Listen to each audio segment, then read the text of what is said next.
Hi, everybody, and welcome. My name is Ryan Fouts, and welcome to Versafit's webinar on Shimming Made Simple.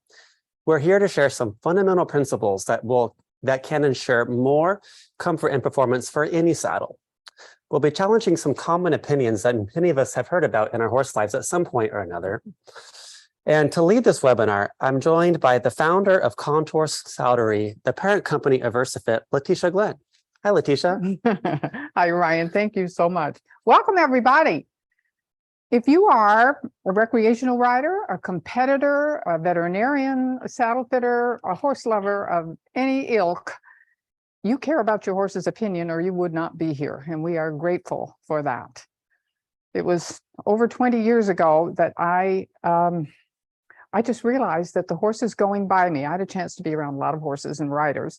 Horses going by were obviously not comfortable. They often looked like they might even be in pain, and they weren't using their bodies efficiently. I had enough education after a period of time to recognize this.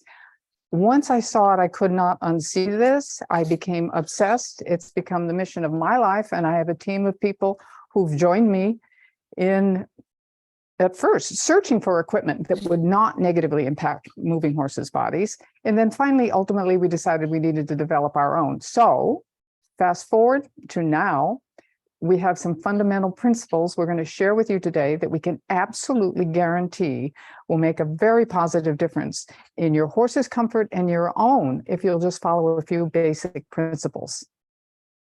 Okay? Yeah. That sound like a promise? That sounds like a great start. All right. We will deliver.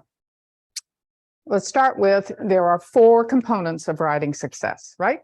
We have the horse, we have the rider, we have the saddle, and we have what we refer to as the interface. The interface is that space between your horse's moving body, not necessarily just standing, moving body, and the underside of your saddle.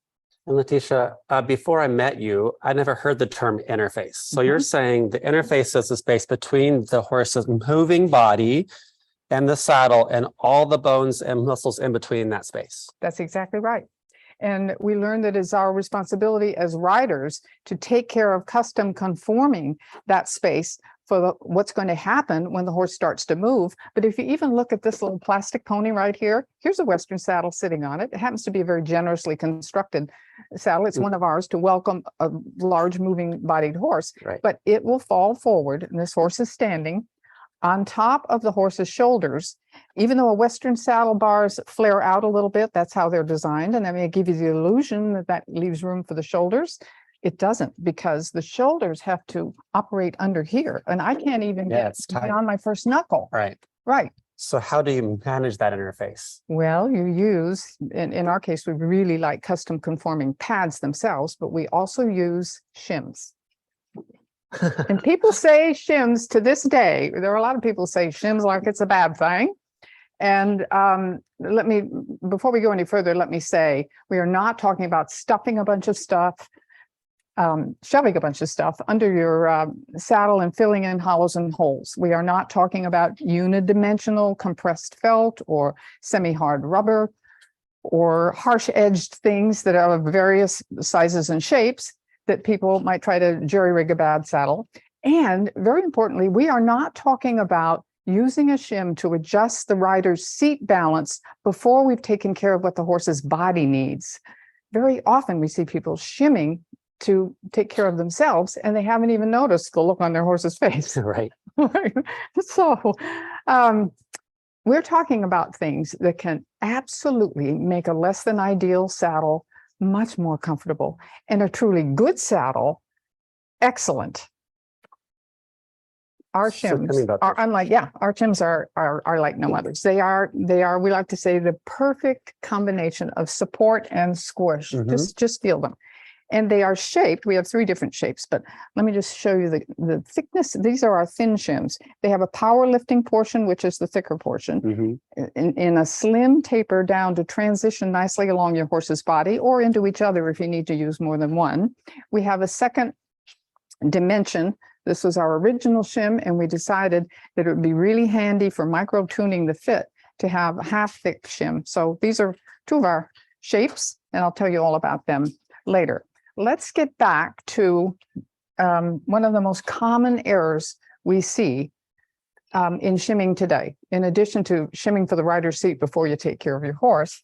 What do you see when you see shims out there? You're an instructor, you have a lot of students who Right. show up. Well, I think on the market, there's a whole bunch of shims, so they're out of styrofoam or something that's hard, and even pads that have pockets built in right at the front of the pad. Right, and sometimes seams too, right? They have, Exactly so right. for a center shim, a front shim, and a rear shim. Yeah. And you can't move them. Correct. Yeah. So everything tends to end up right here on the shoulder. Yeah. All right. So when we put the shim in there, what happens? Have we helped the saddle feel more comfortable? I couldn't get my hand in before. I can't get my hand in now under the saddle. I've now added pressure where we were trying to relieve pressure.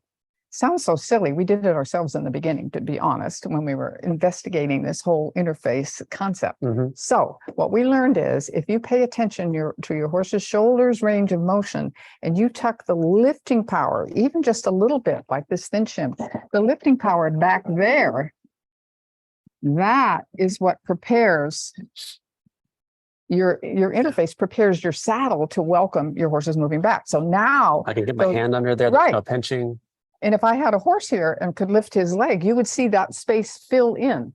So this is in sort of direct opposition to the concept that full panel contact is what your horse needs out of his saddle tree bars.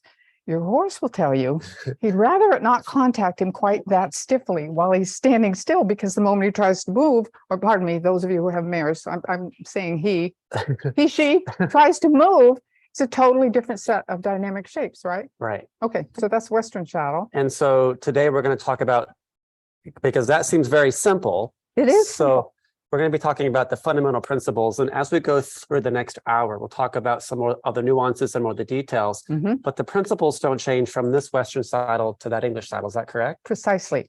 You do not shim for your saddle, you shim for your horse's body needs. You tailor the interface for whatever saddle you're riding to accommodate him or her. Okay, so here we have an English saddle. Unlike a Western saddle, its bars do not flare out over the shoulder, except in jump saddle, you might have a flap that goes out, but you'll have tree points that need to be set behind the scapula's back edge. And so if you have the saddle behind the shoulder, you often see a bulge right here, right? And very often it's a very large bulge with a hollow concavity behind it because the shoulder hasn't been able to operate properly. But anyway, if you put the shim there, it's the same thing as in the Western saddle.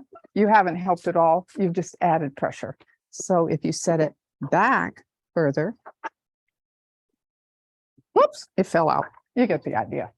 You've got room. So let's take a look. Did we cover enough points? So it's time to maybe take a look at a real horse and really drive these points home. Perfect. And help you feel really confident about how to position your saddle and what determines those decisions, and how to position your shims, because where you place them, I don't care how squishy and comfy the shim is, if you place it in the wrong place, it won't do the kind of job that would serve you best, serve your horse best. Okay, Ladero. All right. Get this out of your way, Letitia. Here is the key to the castle of understanding about the primary job of your first and perhaps your only shim on your day of riding. Okay, this is a scapula bone. You see saddle fitters talk about a scapula bone often, and they will draw, hello, Ladero. This is a gorgeous Lusitano. Isn't he lovely? He's a beautiful boy. They will often draw a triangular shape here.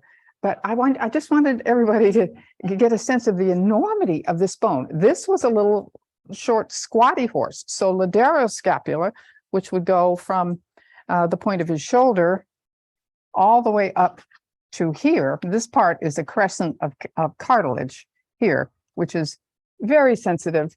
And the muscles and tendons and ligaments and fascia and everything that operate this bone have to be powerful, and squeezing them and making them uncomfortable, be they the muscles on top of the scapula or on the underside. You can imagine how miserable it is for horses who tolerate it.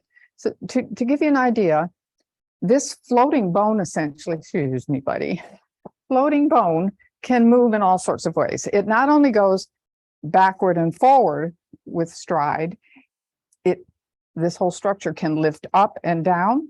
It can go in and out. Your horse can, if this operated correctly, and the thoracic sling could be powerful and wide, and the horse can spread his scapula and power up under you, all of these muscles function better in the front, but the ones in behind do the same. If this is trapped, everything goes wrong in this biomechanics, front to back, right? Head to tail, head to toe. All right, so here's how you figure out what's important about your horse's scapula, which isn't just this little thing sliding under the skin we hear about. Here's what you need to know. We call our little formula the 4 Bs. It's the simple things you can remember so that you know where to position your saddle, where to position your shims, and how to balance your saddle. Okay, the 4 Bs start with the bone. And buddy, you find the back edge of your horse's scapula bone. And you can, again, picture the size of it. It's just enormous. Your fingertips will curl over there, and that is going to tell you where to position your saddle. Do we have a piece of chalk? There we go. See if we can draw on here. Okay with you? Yeah. Thank you, Jessica, for holding Ladero. All right, so we have the back. This is not marking very well. Anyway, can you see? Let me see if I can get a little bit sharper for you. Thank you. All right. Right here? Yeah. Essentially it. All right. There you So go. you won't want your English saddle to go any further forward than that. And your Western saddle can flare up a little bit, but I'll tell you how to position it later. All right. Then you lift your horse's leg. You pay attention to where, whoopsie boy, pay attention to where this muscle bulge It's all the way back here. goes all the way back there. I guess I might get it in the shin if I'm not careful here. Okay. There you go. So that's generally about a hand's breadth or a fingertip length or behind the original location of the back of the bone. So the bone and all those muscles have a bulge that ends right here. That bulge is the second B. You got the bone, you have the bulge, and then you need to be concerned about just behind the bulge to put your shim.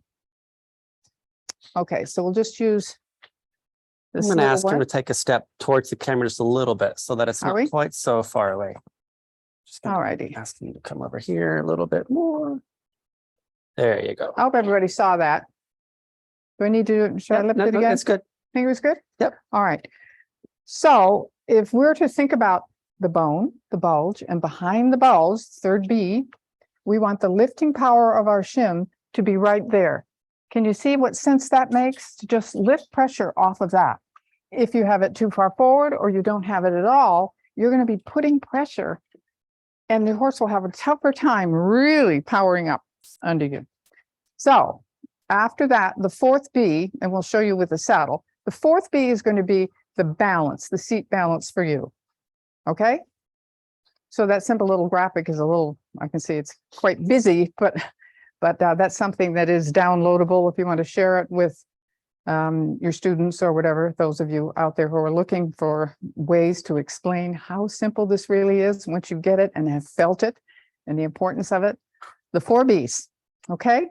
Shall we start with a saddle?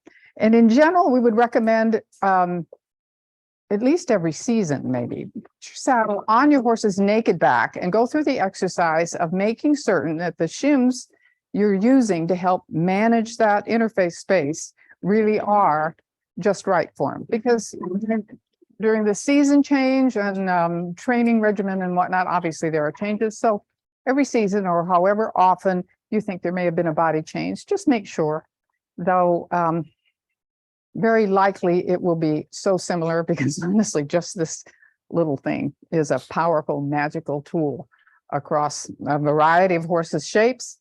And they help you fit your saddle to every horse in the barn. Are you ready?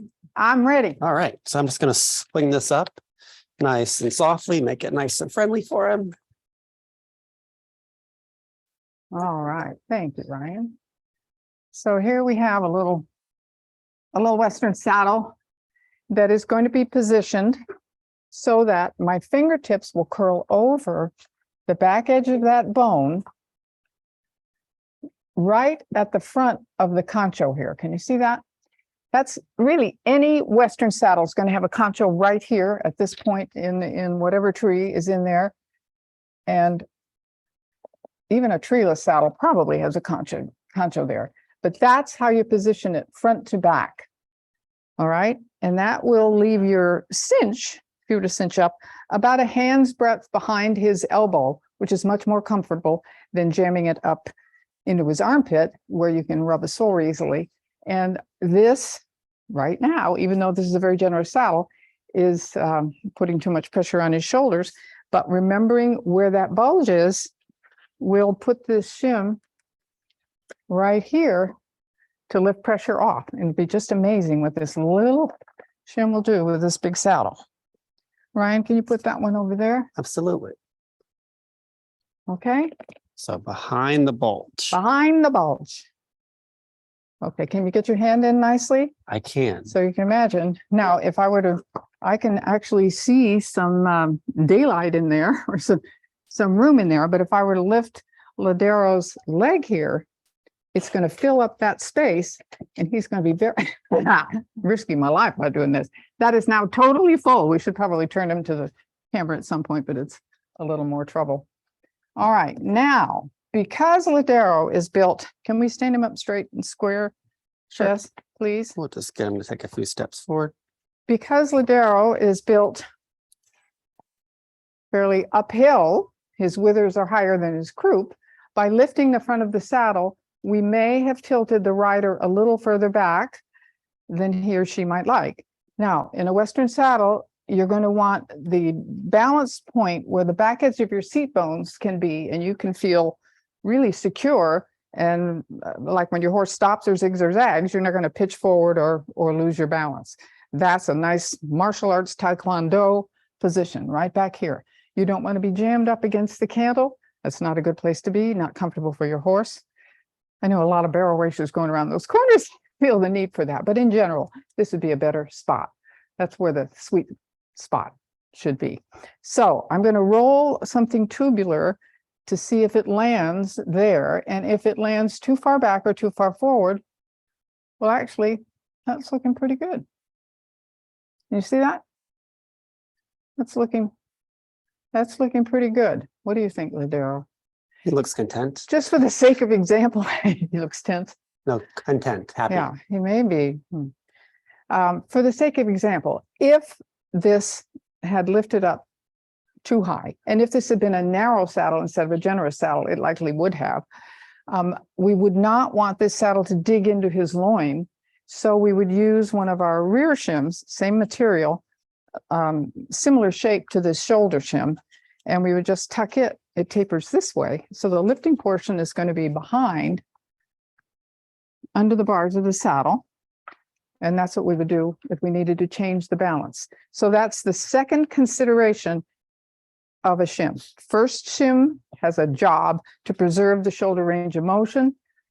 The next shim needs to take care of rider seat balance or pressure at the end of the edge of the loin.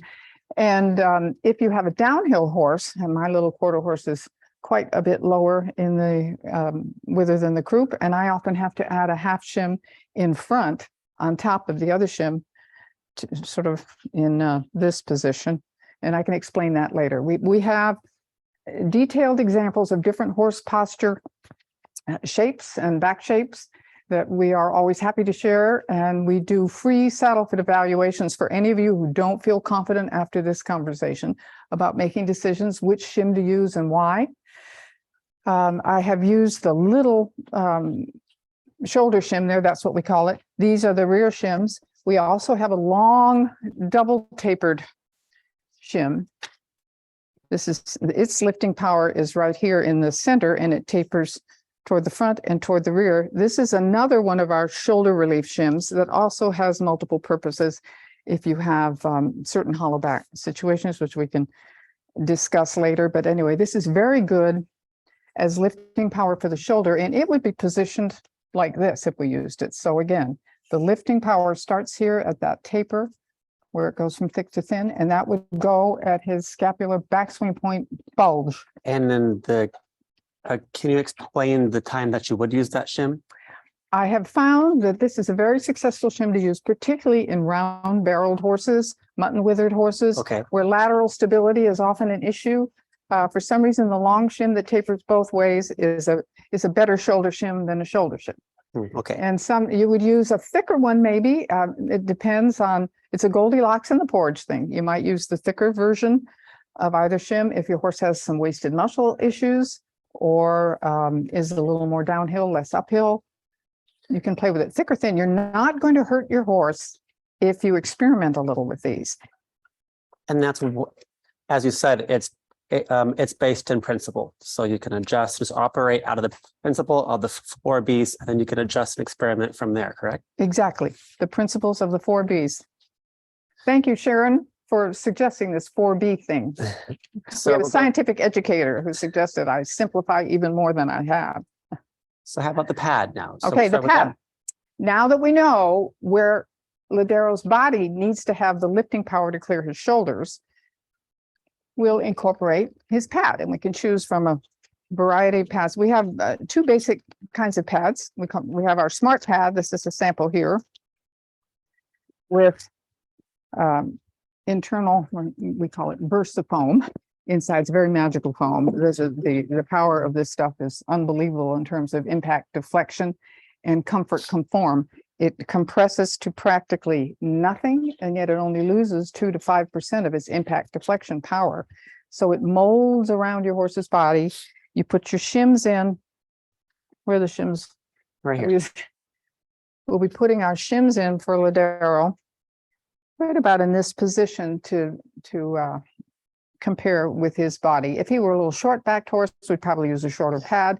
You don't think as much about where it is in the pad as you do On the body. eyeballing where it is on his body. And generally in the pad, though, it will be in this region. It'll be the smart pad has a shim pocket entry here in the front. And the strip here is a grip strip. that Yes, holds- this to hold the saddle nicely. Okay. And generally, the nose of the shim fairly close to the end of that grip strip is a good place to count on it being. You can insert your shims in the pad through the front, or there's an entry here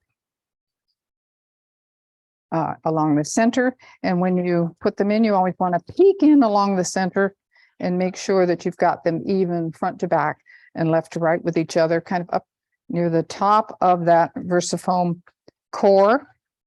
That open pocket allows for a lot of versatility and Yes, personal customization to your horse. So I see why you called it Versafit.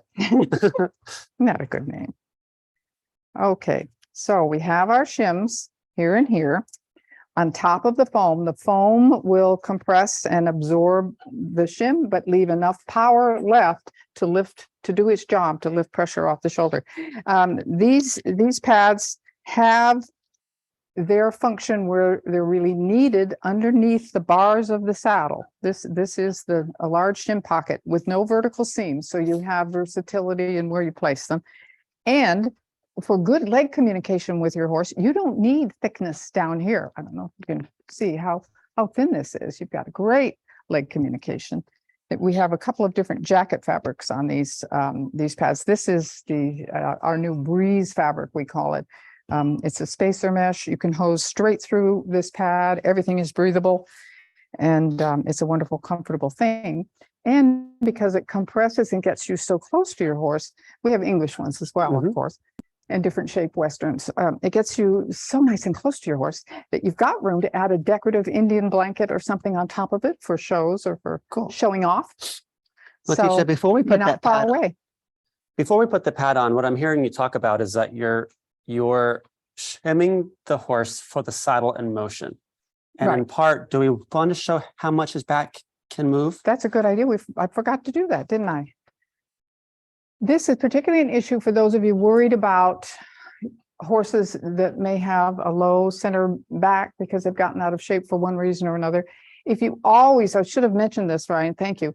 If you always pay attention to this lovely gentle curve and what happens to it in motion, it will help you visualize something. And it would also be good to get up on a ladder, I'll explain that, to see what happens from above, because it's amazing. The horse when he's standing, oh, you're going to do it for me? I'll do it. The horse when he's standing still has that gentle curve that very often saddle makers make a saddle to fit. But do you see that? We want to have a saddle that fits what he's going to become, not what he is when he's standing and his back is down. Yeah? Yeah. Did you go up? Yeah. And when you do this for your horse, it's good to have a friend take a picture for you so you can really see it. Right. Because you can take, you like it, Ladero, you can actually tickle fairly aggressively right here in the midline and push up a little bit. Be careful you don't get kicked if you've never done this with your horse, but it's a good exercise. It feels good to them when they're used to it. Great. Okay. Did I finish explaining that well enough? I think so. So We'll take some questions at the end, and they can yes, put the when questions you in the have chat. a horse with a hollow back and you're worried how much, if at all, should you fill in with shims? It's really generally very little, because you do not want to use shims that hold the back down too much. So we'll explain that more. And if you have a horse and you're concerned about it, please, again, reach out to us. My team loves this as much as I do, helping you. And we can help you figure it out and have a shim formula that you can feel confident you've got your horse taken care of. All right. Okay. We'll finish the Western, and then we'll go to an English saddle. All right. Here comes the Western. There, we get clunked in the head. Oops. All right. So now with this smart pad, and we are not going to go through the entire, excuse me, Ladero, how rude I was. The entire process of saddling. We can do that with something else. That's not the purpose of this seminar. But just in general, always remember, after you get your saddle centered on your pad, front to back and left to right. And of course, if you start with it a little forward, it's okay. You can slide it into position because you're sliding with the hair, which would be more comfortable for him. Have we got it about right? I'm going to reach in and feel again with my fingertips. I think we can go back a quarter of an inch or so with my fingertips, so they're curling over the front third of this concho. That is a universal spot I have found. It doesn't matter whether you have an Icelandic or a Shire. Your horse will be happy if you keep the saddle back there rather than worrying about how short his back is. Okay, you'd rather you were sitting on his hips going down to the bottom of the Grand Canyon than to have that thing too far forward. So curl your fingertips over the front third of the concho. The girth would be about here. What else do I want to say? With the smart pad, this Versafoam in here is going to crush conform with the warmth of his body. And so you will cinch up gradually. You probably have to cinch an extra time when it gets completely compressed, because you will have lost, you've started at 3/4 of an inch thickness. It's going to go down to practically nothing. So your cinch will loosen. So before we take this off and go to the English saddle, I just want to make sure that I understand. And I've gone through this with you before, but we've got the bone, the bulge, behind the bulge, and the balance. Right.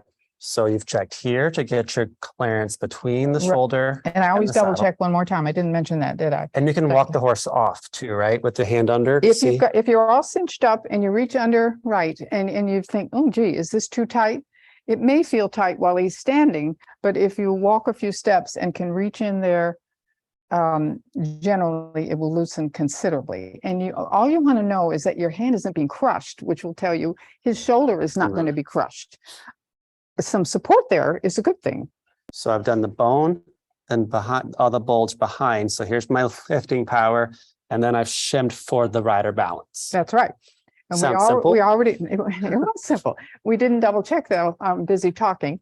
Double check again. And when you get up in your saddle, it's always good to double check. Reach back behind your saddle. Make sure you don't have loin pressure there that hurts your fingers, and just always double check things from your horse's point of view.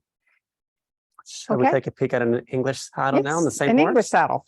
And this time we'll use one of our half pads. We have half pads that are made with the Versafoam inside, and we have half pads and full pads with our very famous over time air cells, self-inflating air cells. And we now have made a little half pad for English that that people are loving, because it's fun to have decorative pads more often in the English world even than the Western. So we would put our decorative pad on. Grab our English Okay, saddle. buddy. So even though I just did this Oh, with wait, the we should do Western the saddle saddle, first. You're right. I still forgot. do it with a naked back, right? Yep, exactly right. I'm glad I have you, Ryan. Okay, so here we have the method for deciding where your saddle should sit front to back on your horse is still concerned with where your fingertips curl over the back edge of that scapula. Okay, so where they curl over, you want your saddle to be just behind that. Some people go up to 2 fingers behind that. Some people shudder at the thought of that, but let me tell you, your horse will be thrilled. But at least there. All right, so I can feel it's a little snug here. We're going to need a shim. So let's do the same thing, tucking the lifting power of the shim back here at the back of his bulge. Letitia, have you ever found that you don't have to put a shim? Well, what I found is that people think you don't, and people often think the goal is to not ever need any shims anymore. And what we have discovered our horses tell us when we really have the eye to look at what they're telling us, that at least a thin shim, at least this, will give that relief. You just cannot make a saddle fit. Now, a freshly flocked saddle, a good saddle fit will tell you that they actually add a little puff of Jacob's wool or a lovely soft flocking back there to do this very job that we're asking the shim to do. But in reality, that crushes fairly soon, and you need to have your saddle reflocked. So be mindful of that and keep your shims handy if you like to work with flocking for some reason. All right, so we have this saddle here. We're going to have plenty of wither clearance with a pad. The shim is providing this. Let's look at the balance. What I do with here we are. The balance of this English saddle. Typically, English riders like to sit more in the center, and that would look to me that this saddle, which must be narrower than the Western saddle we had underneath the gullet, narrower, it's going to tilt the rider up too far. And I am thinking that it's quite far up, and we're going to need more than the thin shim in back. That'll be good if you stand up, sweetie. Will you stand up? Stand up. I was going to take a step backwards. Okay. You still on? Good.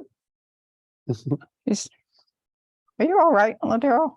So I've been standing You here didn't for a want to little stand while. on that leg, huh? Since I've been standing here for a little while, getting ready for Too long. All right. Anyway, you get the idea. These are the thin shims. The powerlifting part is toward the rear. They taper toward the front. Put one under here. And we found that if you're dealing with a saddle that has rock in it, as I say, we build our saddles for what the horse's body is going to become, so they're fairly flat underneath.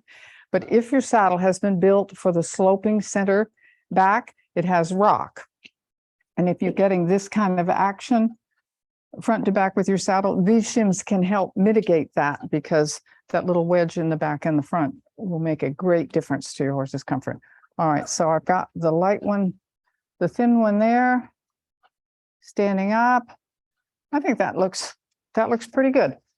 Seat balance is rider preference. Where do you want to have the back edge of your seat bones, or some people like to sit on their seat bones? The back edge of your seat bones is where those of us who like to feel really secure like to sit. But the seat balance is personal preference. But take care of that second. Take care of your horse's body needs first, and everybody will be much happier. So we'll go ahead Okay, and so put the shims in the pad. All righty. So we'll put the decorative pad on. English riders, particularly, even more so than Western, like to feel extremely close to their horses, and that's why they ride often with these little thin pads. But we can assure you, if you get a chance to try it both ways, with in our English smart pads, half pads, we have just a little 1/2 inch of that wonderful compressing foam that can make a huge difference with a shim for your horse. Compare the two. Try it with, without. Your horse will tell you which is best. So I just All right. added the shims in the pocket. All right, this little half pad air pad. Now we've made it shorter than our air pads so that we can fit on these blankets. And you put your saddle on the pad. Well, let me put the shim in first, right? Conforming to Ladero's bulge position, we'll put it here, and we'll have the rear shim back here. You've already put them in for me? Thank you, Ryan. Okay. So with the air pads, and you can put these under your decorative pad too, by the way, if you don't want the nozzles showing. But this little air pad is the most autodynamic, instantly responsive interface on the planet. It's amazing. We have people who've been riding our air pads for over 20 years. The air cells never wear out. I mean, hardly ever.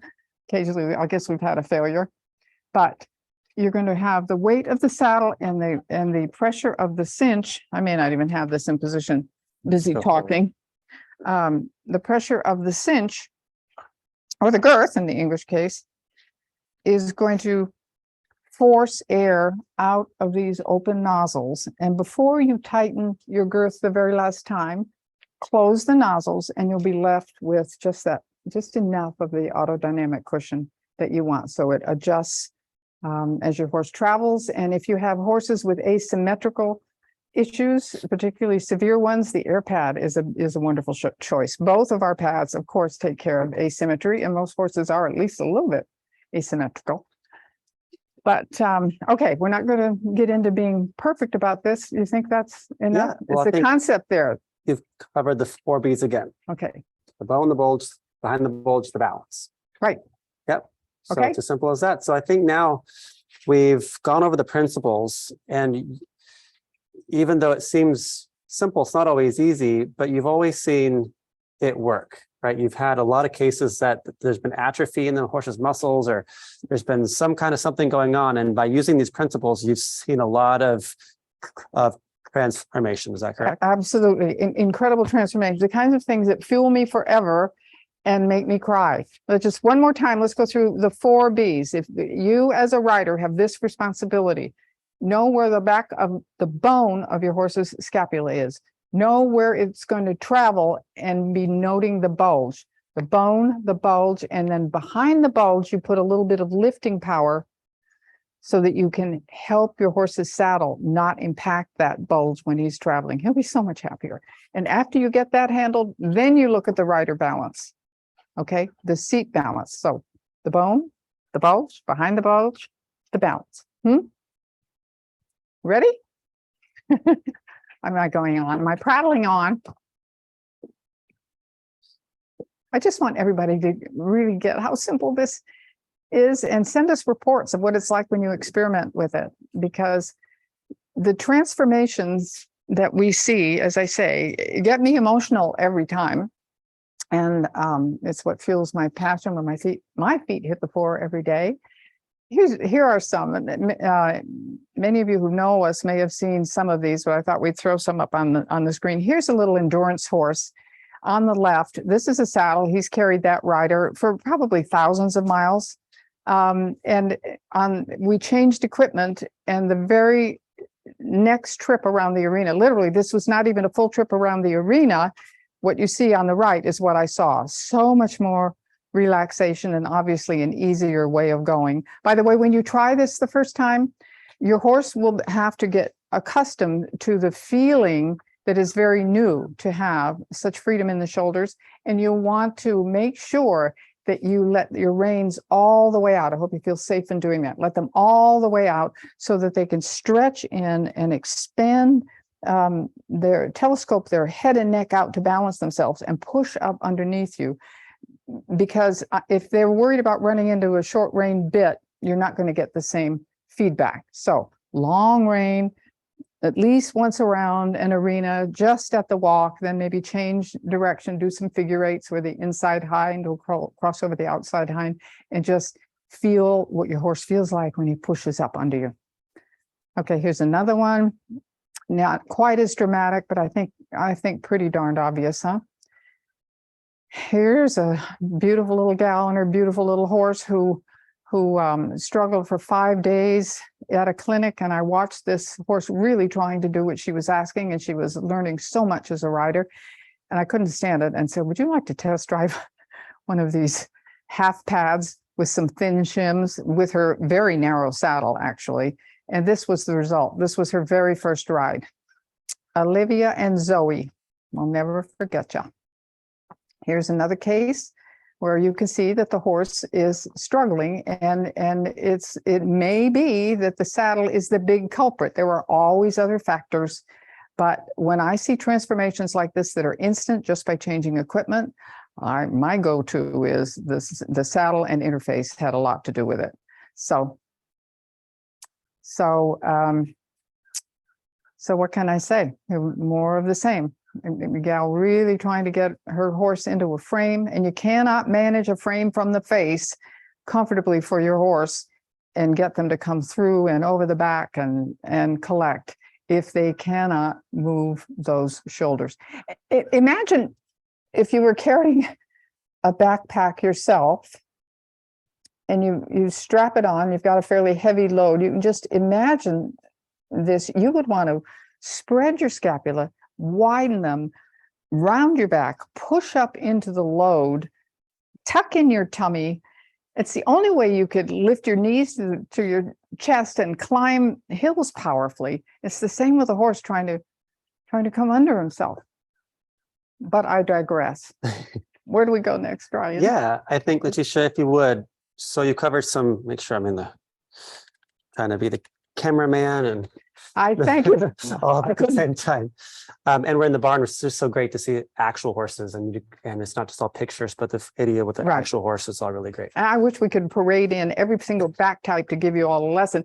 But it's about the principle, right? And so we just make some adjustments to other different back types, and then you have a lot of information on your website too. We do, with different back types. And if you don't see yours, we also have PDFs and downloadable graphics so that you can compare what are your challenges with things we've done and can show you. And if we're not showing you enough, send us your pictures.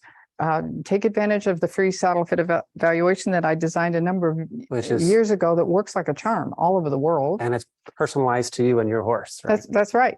We care about you. My whole team cares about you. And we do virtual saddle fits all over the world. We can see a tremendous amount through the lens of a camera, help you, just coach you through the saddling up process if you're not confident, and watch you ride and give you feedback. And we love doing it.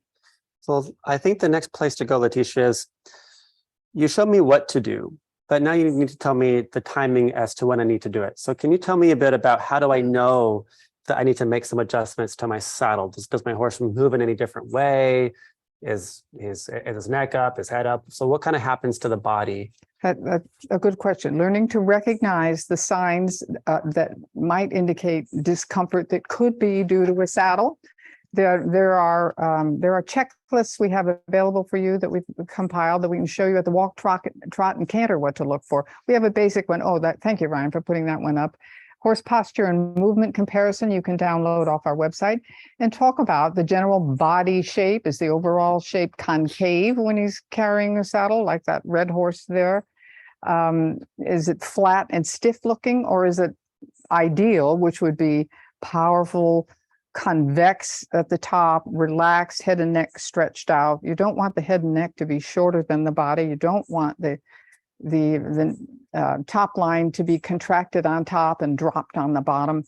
So you've got general body shape. You've got body indications while moving. Are they tense and bracey? Are the muscles soft and deep in the neck? And we've marked good where it's good, and it's blank where it's obviously not good. Is the belly tucked up, but is the head bobbing down instead of up? That's a big indicator. Bobbing down instead of up. The horse. All right. So this is a cute gal who came by the other day with a little barrel racing horse, and I watched her go around. And you can see it's not dramatic like some of the other pictures. What happened? Where'd she go? It already ran its course. I'll do it again if I Okay. can here. You can see as she walks along, that horse's head is nodding up. Can you see that? Sometimes it's subtle, and this one is pretty subtle, but he's nodding up. He is not comfortable. He's tolerating it. It's amazing what they tolerate. So we just helped her out a little bit, and you can see this is the first trip around the arena. So he has spent thousands of hours racing barrels in that other getup. So this is essentially his first walk off around the arena. I think that's pretty impressive that he would trust it that much. But that shows you what the feel is like for this horse. Horses are somatic creatures. They feel everything, right? Even we can feel a fly on a hair in a windstorm.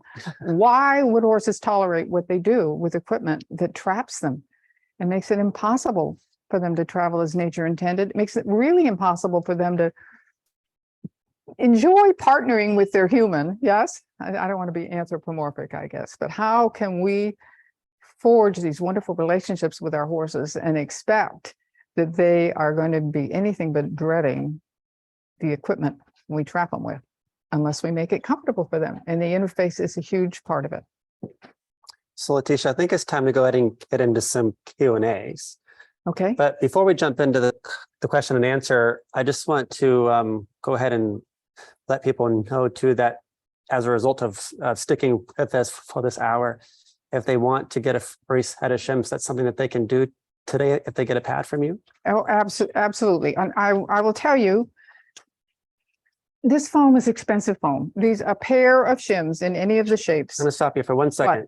I just want to set up, if you do have a question, go ahead and type it in the chat. And as we're explaining this part, I'll go ahead and I'll pull out your questions and we'll answer them next. So take it away. Sorry about that. So these shims are $40 a pair. And they are, you can think of them as a $40 therapeutic chiropractic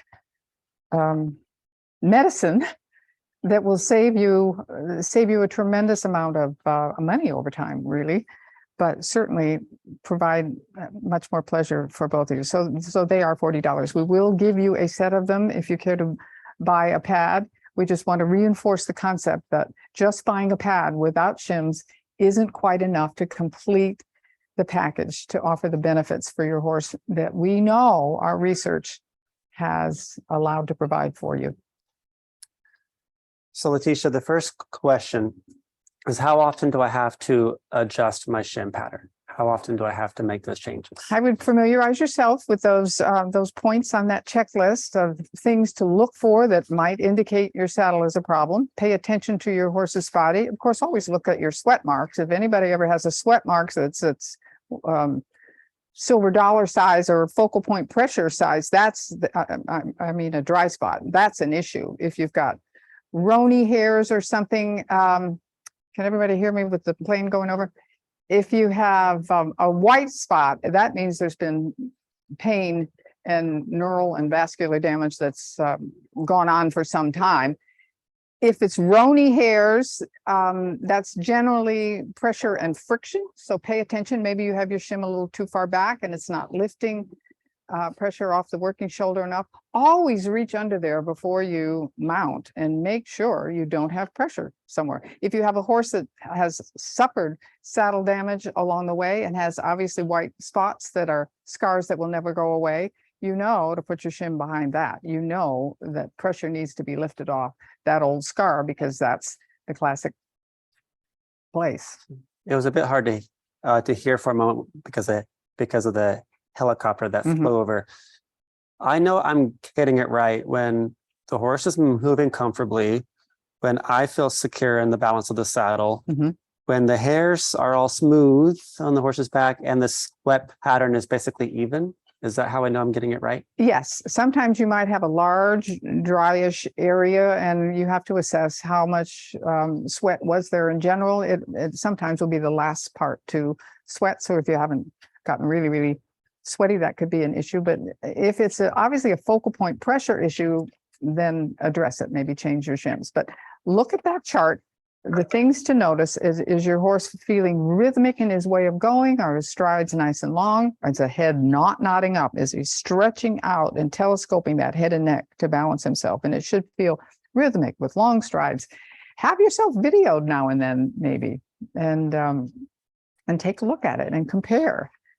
Send it to us if you're curious. But that chart and the various cheat sheets we have on our website, horse posture and movement comparison, would be good things to take a look at.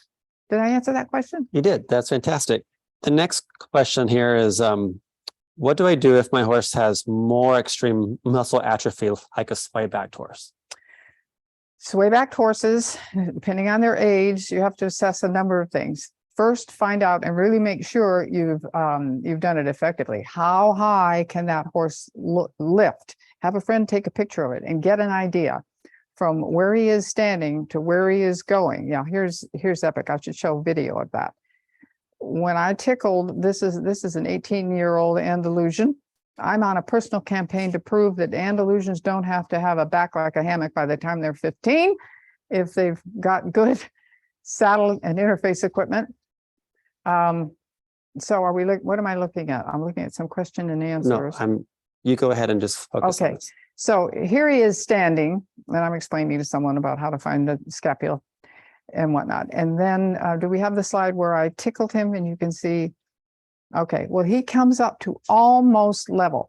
That means I'd be very careful of putting much shim in to connect him with the underside of the saddle at all. You want to connect them just enough, and it's a little tricky. This is wonderful squishy stuff. Too much of any substance can press the back down. So you want to invite him to come up. You can feel it yourself. If you have just the right pressure, just a little bit, it invites you to push into it. So it's a Goldilocks and the porridge thing. We've done so many of them over time, we can give you good advice. But so you want to know where his back can possibly go. Have you got that picture of the gal on the bay horse that had a damaged thoroughbred horse? And I wanted to use that as an illustration. Coming through again for some reason. Let me. I'll work on it. Just one second. Because there was a horse that was obviously damaged. It had missing muscle behind the scapula. That's the other thing I didn't mention. If you notice that your horse is losing muscle in any way, of course, saddles could be part of it. We're making the assumption you've taken care of the teeth and the feet and the nutrition and everything else. But if your horse is losing muscle, that needs to be addressed. You're developing hole behind the scapula. If the scapula at the front of your horse's body there. Look, no, it's not up there yet. There yet. I'm working on it. Sometimes you'll see an extra bulge at the front of the scapula that's overdeveloped because the horse hasn't been able to use himself properly. He's underdeveloped and has a hollow behind the scapula. That hollow should be muscle. I always say it should be beef steak, not beef jerky there. And so you need to know that in an ideal situation, when you mounted your saddle, if there was enough room underneath there for him to power up, he would lift up. That was what I was going to say about Ladero. Had we had a ladder from up above, we need to do that next time to show how much he broadens, not just lifts. So, good. Now. Here's the little guy I was thinking of. So here's a thoroughbred. You can see that there's wasted muscle behind the scapula, a little overdeveloped bulge. He's got an angled hip. It looks like he's sloping off the spine pretty steeply. His neck looks kind of skinny, doesn't it? From the top of his mane down to his the base of his neck.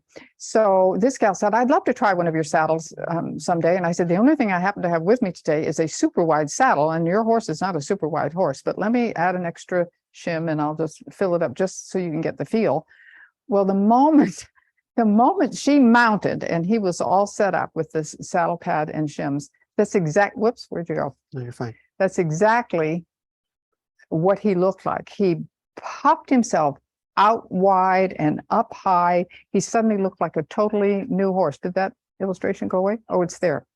It looks like a totally new horse. It looks like a quarter horse there, doesn't it? That was minutes after the first picture I took of his naked body. So that is just what I'm trying to say. The posture of a horse or human carrying a load needs to be broader, and if we were down on all fours, higher. And I feel like I'm repeating myself. Do we have some questions? We have some questions. Yeah. Okay. So the first question here is, how much room should I have when I try to slide my hand under the front of the saddle? And how would I know if I should use a thick or thin shim? I would start with a thin shim always and experiment. Can you get your hand in there? If you can't get your hand in there easily, do the test of walking your horse forward while you walk backward. If you're on his left side, use your left hand with the flat of your hand up high along the saddle bars. If, as he's walking, you can feel all the way back to where that shim is, you're probably fine. If you can't and it's tight, go to the thicker shim. That makes sense? But experiment with it first. And you might experiment, if you don't want to go to the trouble of putting the shims in the pad pockets, go ahead and put them right on top of your pad under your saddle. Your saddle will hold them there just fine, and you can experiment with your position. You can experiment with your thickness, a lot easier that way than totally unsaddling. And once you get it right, put them in your pad and go that way. And if your horse is growing muscle because he's able to expand his chest and breathe deeper and everything else, you may go to the thinner shim later if you've had to start with a thick one. Did I answer that? Yep. Okay. So our next question is still from an anonymous attendee. Is, when is it good to choose your air pad versus the smartphone pad? Again, it's a matter of personal preference. We have these days, we have cutting competitors going in air pads and smart pads. There are some people who just don't want to mess with the air valves and making friends with it, so they generally choose the smart pad. The smart pad is extremely impact deflecting and slower to respond and conform. It's not as quickly autodynamic as the air pad. So if you're someone who wants your horse really alive in the moment, you may prefer the air pad. And the lateral differences between asymmetry can maybe be accommodated more quickly with the air pad. Leave a little more air in one side. So, personal preference. I don't know if you've got both, try your different activities with each and see if you notice a difference. Maybe you have more chance to ride than I do to make those determinations. Perfect. The next question comes from Nancy. How can you tell if your saddle is bridging when you have a shoulder shim and a rear shim in place? Your saddle, when you tickle your horse's belly, when you're all saddled up and kind of reach in there, if you feel the back come up, you know that the little bit of bridging there is of no consequence. A little bit of bridging is a very good thing because it means there is room under there for your horse to power up, and he needs to. If you've experimented with it and you're ending up with obviously pressure sweat at the back and the front and dry in the middle, I would suggest maybe adding a thin, long shim in there. But that's, as I say, it's Goldilocks and the porridge. If your sweat is concentrated in those two front and back areas, that wouldn't be quite good. Make sure that the shim isn't too far forward. And I think that's about all I can tell you. You want to make sure your horse is able to use himself properly. So if you notice he is stretching out and powering up and still dry in the center at a thin shim, and experiment with it. Our next question comes from Becky, and she asks, what is the best way to shim a small Mustang or horse that has mutton withers? Mutton withered horses, if they're really mutton withered, I would recommend start with a thin, long shim. And again, it tapers from thick to thin, and you would put this thick to thin taper point at his, of the thinner end. See how it has a fat end and a thin end? You'd put that taper point right at his scapular backswing, just behind that bulge, just right behind that bulge. And this seems to help with lateral stability. If he's downhill, you may try the thicker version of this double tapered shim, because you're going to want the thicker shim will help you with your balance point. but you have to play with the lateral instability if he's really roly-poly. And you might even try, as I was saying earlier, try it with the shim on the outside of the pad first to make friends with it so that you can make sure you got it in the right place and that you don't have lateral instability issues. And if you have real trouble, let us know. But that's what I recommend for round-shouldered or mutton-withered horses, the long one. Our next question comes from Kay, and she asks, my horse has a very high wither. I have all the thick memory foam shims. I've just been hesitant as where to put them, as to where to put them. With shimming, this could improve the wither not being so high, if that makes sense. Do you have any thoughts? So she's asking about the high withered horses and having all the shims. Well, there's high withered horses, and then there's high withered horses with no muscle where there should be muscle. So depending on the age of your horse, I would say if he's capable of growing muscle, I would certainly play with him online and develop that muscle with some other activity besides riding. That would be a thought. If he's very, very old and you're just not going to have the opportunity to develop it. Okay, so how would you shim? Let's move this table over, shall we? You want to grab that side? I'll grab this side and we'll just maybe I can pull it over. All right, can we angle it? I'll get the camera for you. See that? You're all set. Okay, so it would depend, is he uphill or downhill, Kay? I don't know if you can type in every, if we've got the same principles, you know where the back edge of the scapula is? Just a pinch. Okay. There you go. You know where the back edge of the scapula is? This is one of our little Western half pads that can be used on top of or underneath a decorative blanket, but essentially its overall shape is the shape of the pad pocket. So imagine it would be smaller if it were English, but say this is the whole pad pocket. So you know where the back edge of the scapula is, you know where the back edge of the bulge is going to be. So you need some lifting power there. You know that. Where's that other shim? I don't know. Oh, well, oh, here it is with the name on it. Okay. So you could put a shim there. Is his wither higher than his croup? That's another issue. If he's very high withered horse, often they are, if they're healthy, right? They're usually uphill horses. So is he missing muscle sloping along the spine? Do you feel that you need to have more fill along there? If so, would something like that be too much? You stay out of the way of that bulge. You want that to grow along those withers. I don't care how high they are. And of course, you want to make sure that you pull your pad high up into the gullet. So I always believe in using less shims than more shims. Questions? I just think she said that comes more forward here, right? Oh, We're just kind of far back. okay. Well, I don't know. I heard the high wither question. I don't know if we have missing in the center or not. So you can play with two. We always wanted to go with the fewest shims possible. That gives you the more closeness to your horse, the more lateral stability. And so, Kay, why don't you send us a picture of your horse? You can make a recommendation and put your pad on the ground with the shims on top of it and show us what you've used that you haven't felt as successful as you'd like to be. And that'll make me, that'll help us tweak perfection. Okay. So back to that mutton withered question, Becky. If it was a narrow horse, you would put your shim probably right about there. This would be about an inch back from the front of the pad pocket. And this would put the taper point right at the backswing bulge point. And if you need a thicker one, that's where you would put it.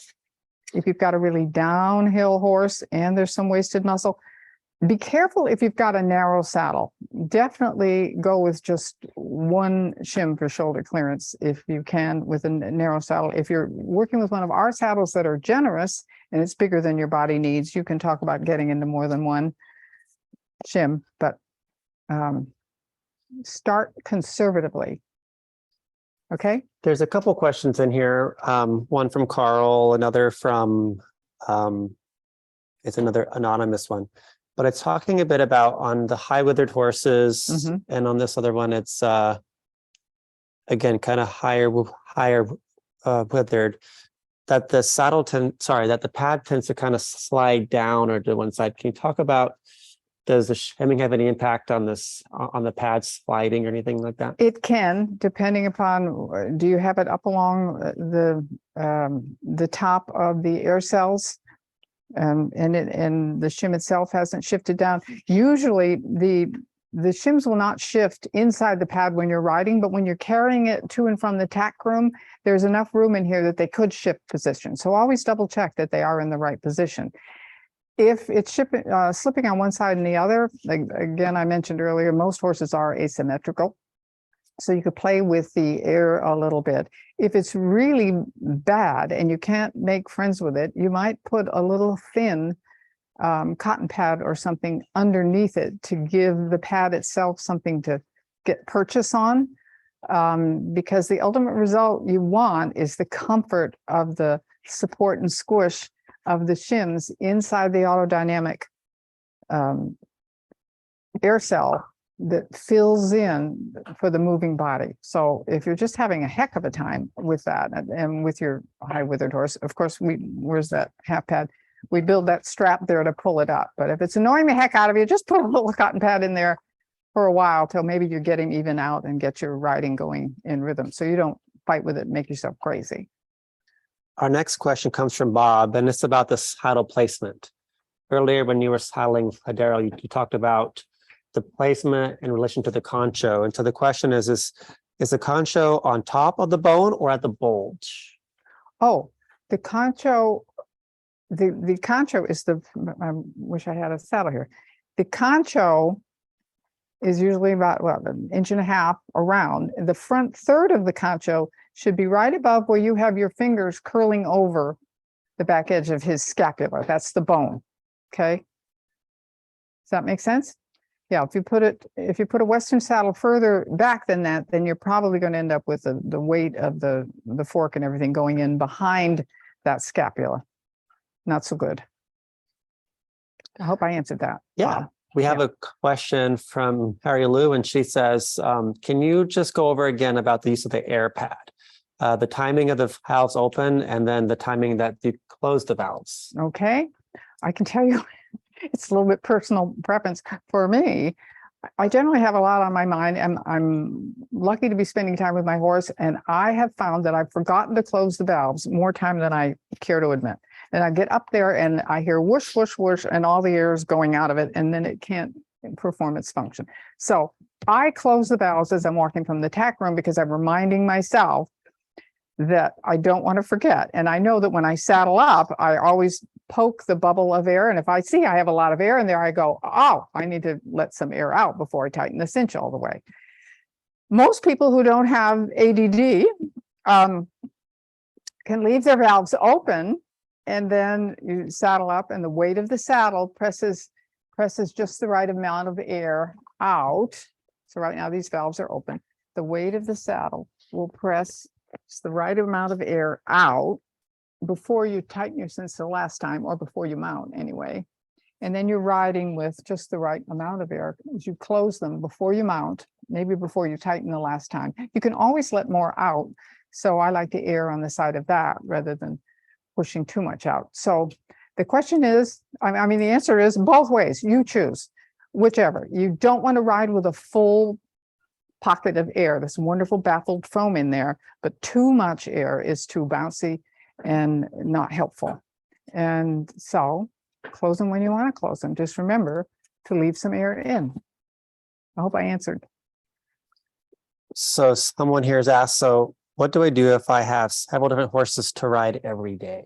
If you have what horses? Several horses to ride every day. Several horses to ride every day. Well, Sounds to me like the half pads are a good. A lot of people are buying half pads or multiple pads so they don't have to mess with changing the shims. Though I will tell you, you should always peek inside before you saddle your horse. Always peek inside to make sure the shims haven't shifted while you carried your pad, because that's a shame. I know a very famous horseman who will remain unnamed who I watched ride into the arena once, and I could tell that the horse was nodding up uncomfortably, and I thought, oh, darn it, somebody forgot to check the shims. And indeed, when I snuck back later, I found the long shim, which is the very one that the horse did need. That was the perfect shim.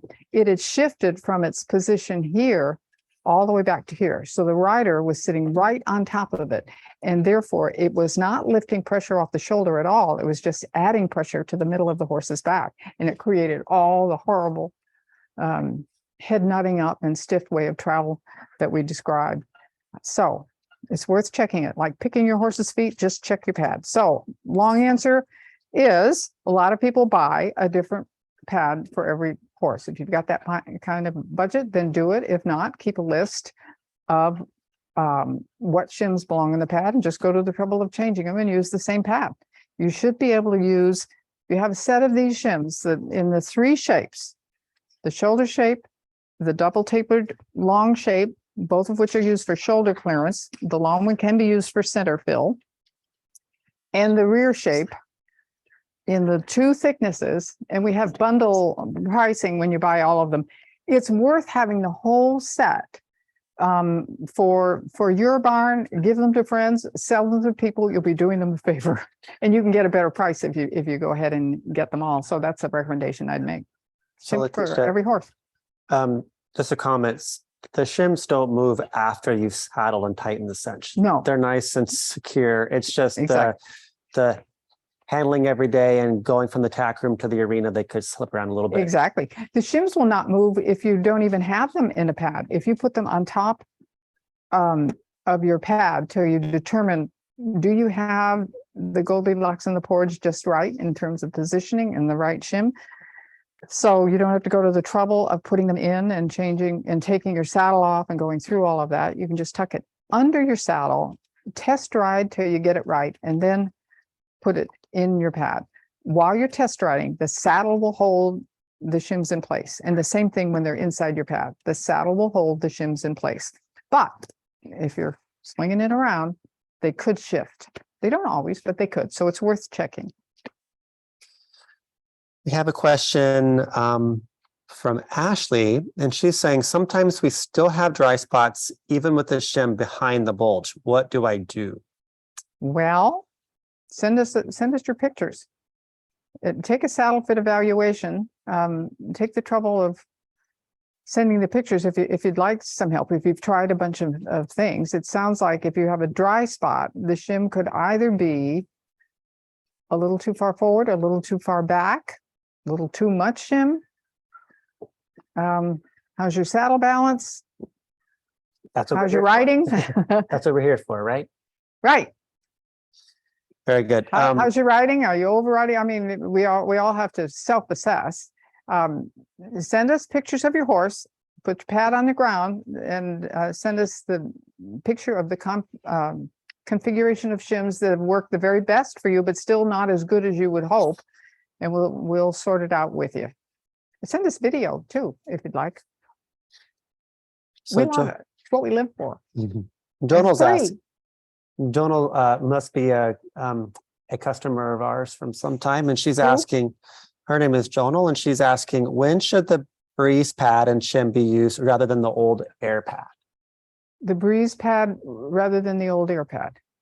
The old air pad is still good if you want it. There are some people, even more than horses, who think that the horses don't care for the texture of that waffly, rubbery. So the only difference is the fabric on top. Fabric on the bottom also. The fabric on the bottom of our air pads these days is the same synthetic felt we've always used, but we don't texturize, rubberize it, because we just the felt itself wicks moisture and pulls it away from the horse and down and sheds beautifully. And there are a number of features of that waffly material that are not advantageous to manufacture in this day and age. It's not an environmentally friendly process. And you have one that's great. We're not supportive of doing that any longer.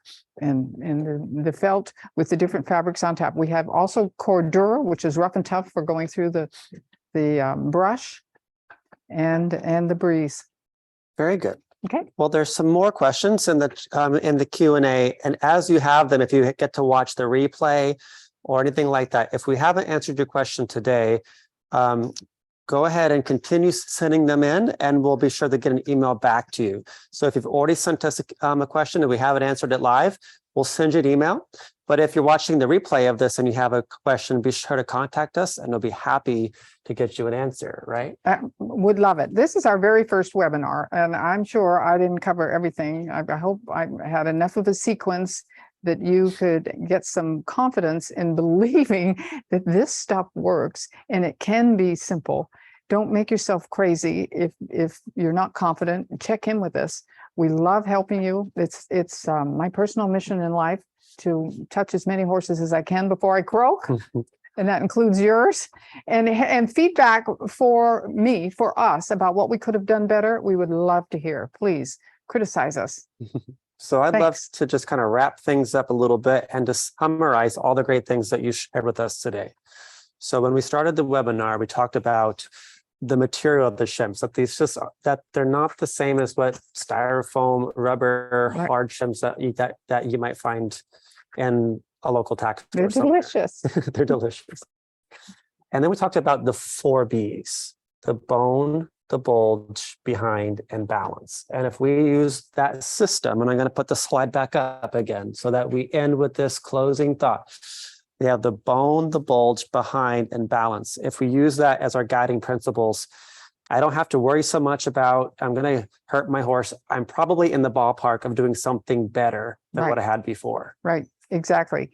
If you know where the bone is, you know where the bone's going to go, and the muscle that needs to be protected in terms of pressure behind that bulge, you use your primary shim to serve that purpose. And then if you need to adjust your seat balance, use another shim.